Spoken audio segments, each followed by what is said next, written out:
Yo, what up, C10 Nation? This is Ronnie from C10 Talk. C10 Talk is one of those podcast things. We talk C10 trucks, tech, and people. That's right, people.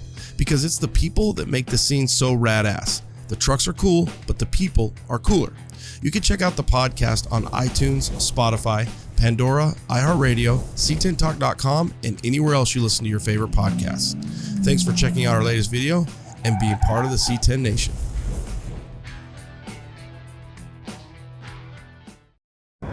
Here we go. Happy Saturday. Get Down 2021 NP_built. Noel, we've got him. We've got his rad ass OBS truck. Noel, thanks for coming on. Yeah, in this case, OBS Talk. Yeah. Tell us a little bit about your truck. Well, it's a 92 Silverado. It was built back in the 90s. Basically a show truck its whole life.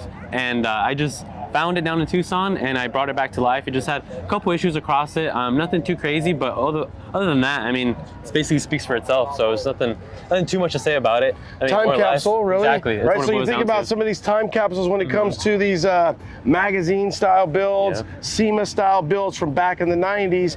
If somebody didn't hack it up, cut it up, repaint it, they're out there, survivor, and you just found it, somebody found it online and then told you about basically, yeah. Well, I was actually stumbling, a buddy of mine was looking for a frame for a truck, and I was like, dude, I just saw a truck being parted out in Tucson, so I was like, let me look, and then I was looking and I stumbled across this, and the ad was just so bland, pictures are grainy, it's like, this isn't real, you know? So I just kind of looked for a phone number and I texted, I'm like, hey, somebody purchased the truck, and he's like, I'm not in town, he's like, my wife's in town, so I'm like, all right, this is not real already, and I just, like, a little bit later in the day, I got like 20 pictures, and I'm like, no way.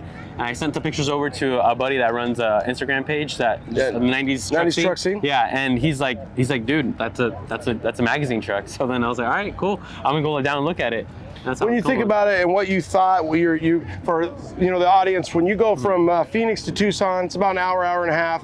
Are you thinking there's no way that this is going to be as good as I perceive or want it to be? And how was it? I mean, honestly, overall, I mean, it was impressive. I mean, there was, like I said, there was a couple of things on it. The back had a dent on it, and just little stuff that was just like, all right, over time, you know, in the trailer, it had a dent on the right side from being in and out of trailer or something. So it was expected, you know, from the truck rolling around. But other than that, I mean, it was basically all there. It wasn't, you know, it was running, driving, and everything. What's your favorite part about it?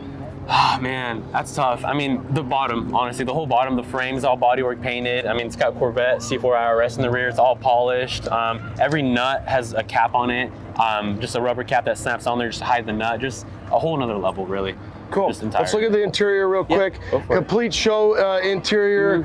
You know, it's got the tweed interior. The dash has been redone. Yeah, complete custom dash, actually. Did you have any major problems that you had to work through? No, not really. I mean, that's basically the way you see it's kind of got it. The headliner, I just had to reglue that just from over time. But no, I mean, it's the same as it was back in the day. And you've been able to make contact with the guy who built it? Exactly, yeah. I reached out to him.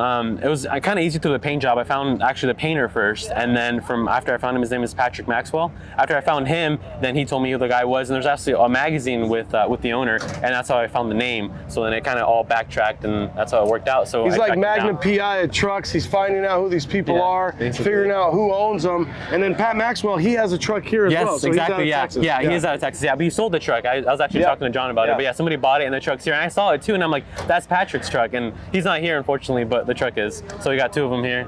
Trucks for sale. You think you're going to move on from it? Yeah, I think so. Yeah, I think it's. I mean, I think it's to a point where it's a collector's item, and it has to be, you know, well preserved from here on out, and, you know, kind of stay on the radar. So that's the plan. He bought it at the right time. It's a true gold bar. If you think about some of this stuff comes down to timing. 2 years ago, somebody probably wouldn't have wanted this thing. Right now, somebody's going to want it. So if you're interested, hit him up. NP_built. Noel, thanks for taking time to be on. Thank you. I appreciate it. Thanks, brother. Yeah. Thank you.